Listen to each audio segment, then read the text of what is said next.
네, 말씀 잘 들었습니다. 변호인단에서 법적인 문제 포함하여 몇 가지 핵심만 좀 짚어서 말씀을 드리겠습니다.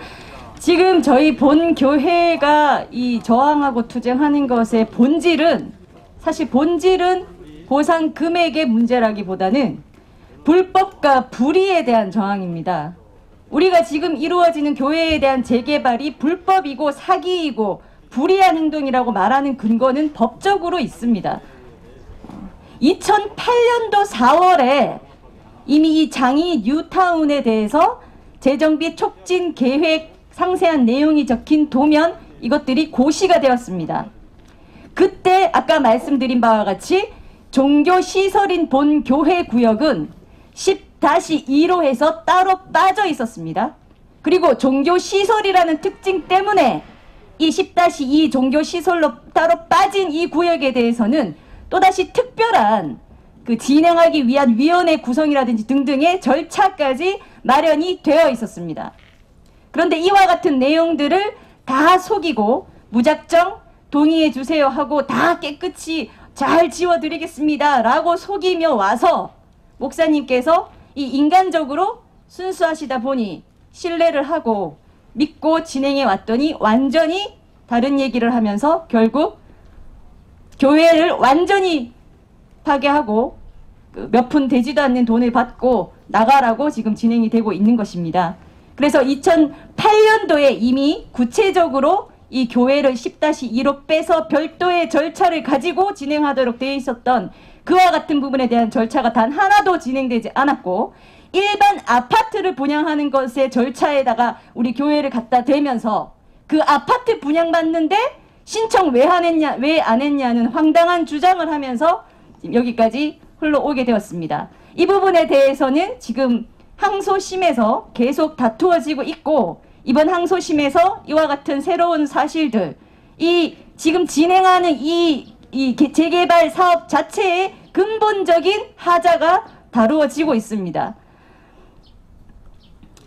그 2008년도에 이미 이렇게 따로 고시가 된 내용에 근거해서 2009년도에는 좀 더 디테일하게 종교시설을 어떻게 다루어야 하는지에 대한 방안까지 서울시가 내놓았습니다. 그것이 지금 나눠드렸습니다만 이렇게 있습니다. 그 핵심 내용은 보면 종교시설은 우선적으로 존치가 되도록 검토해야 한다입니다. 존치가 되는 대상은 종교단체가 토지 및 건물을 소유하고 정상적인 종교활동을 수행 중인 곳입니다. 바로 본 교회입니다. 본 교회는 토지와 건물을 소유하고 정상적인 종교활동을 하는 교회일 뿐만 아니라 이 장이동 일대 또한 전국적인 성도가 있는 교회이기 때문에 100%, 300% 존치 대상 교회입니다. 존치시키지 않는다는 것은 교회가 스스로 더 이상 하지 않겠다고 나가지 않는 이상 불가능한 것이었습니다.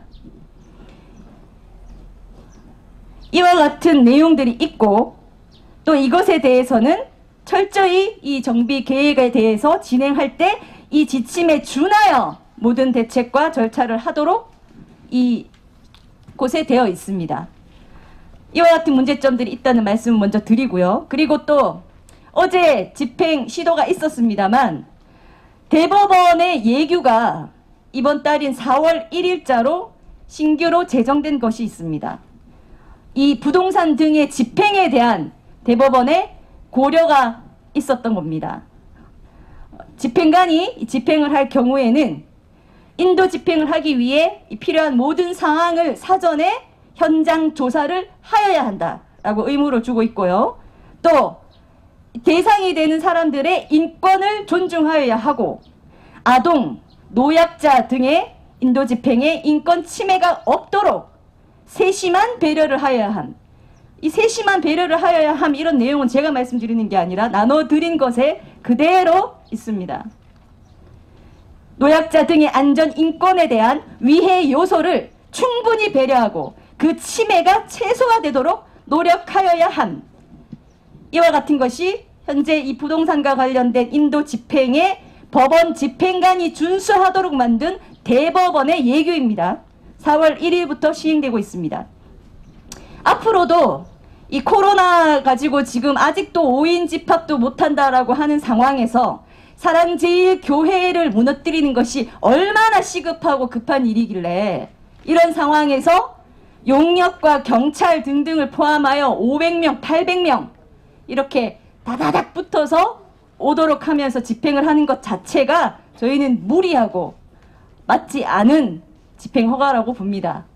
그러나 또다시 법원에서도 저희가 요청하는 것은 집행 허가를 하게 될 경우에 집행관이 철저히 사전, 중간 모두 지켜야 할 것들에 대해서 이 법원에서도 특별히 감시하고 준수하도록 노력을 해 주셨으면 하는 말씀을 드립니다. 그리고 아까 서울시 얘기가 나왔는데요. 방금 말씀드린 바와 같은 재정비 촉진 계획과 그에 따른 세심한 처리 방안은 모두 서울시가 만든 것입니다.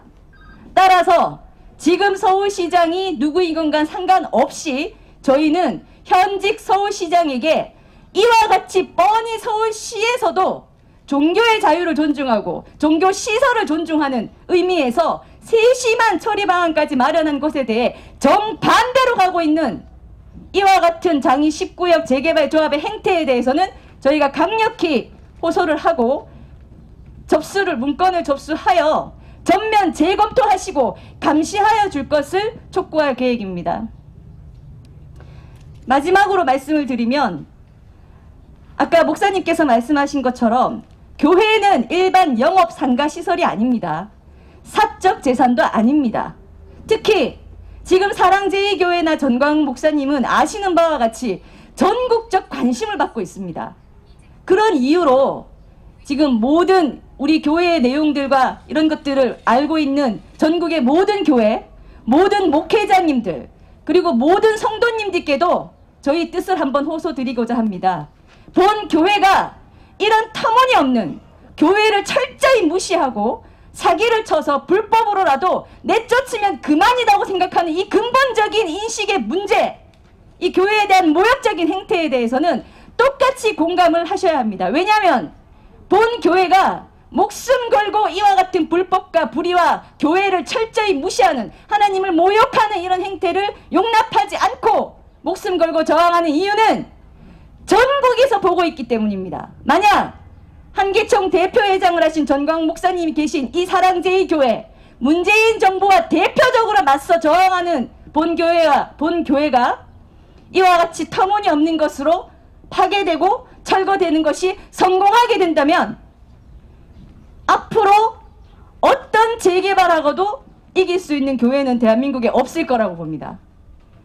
이 선례가 굉장히 중요한 것입니다. 이미 모든 사람들이 관심 갖고 있기 때문에 더더욱 우리는 절대 불법한 것이 선례로 남지 않게 해야 한다는 그 상징성 의미에서도 모든 성도들이 목숨 걸고 저항하고 있습니다.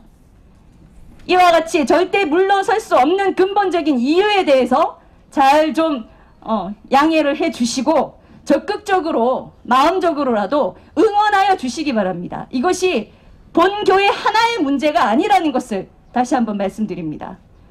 재개발 사업을 하는 쪽에서는 전국 어디든 간에 이 교회 종교시설 하면 오히려 무시하는, 자기들의 사업 이익에 도움이 안 된다, 철저히 돈으로만 바라보고 무시하는 그러한 것이 선례로 돼서는 절대 안 될 것입니다. 그와 같은 피해는 결국 대한민국 한국교회 전체로 돌아가게 될 것입니다. 우린 그러한 것을 역사적으로 잘 보아왔습니다. 반드시 막아낼 것이며 본교회의 주장이 가장 적절하고 합당하며 애초에 나와 있는 이 법적 근거에도 부합하는 것임을 다시 한번 말씀을 드리고자 합니다. 네, 오늘 기자회견은 여기서 마치도록 하겠습니다. 장시간 취재해 주신 분들께 모두 감사드립니다.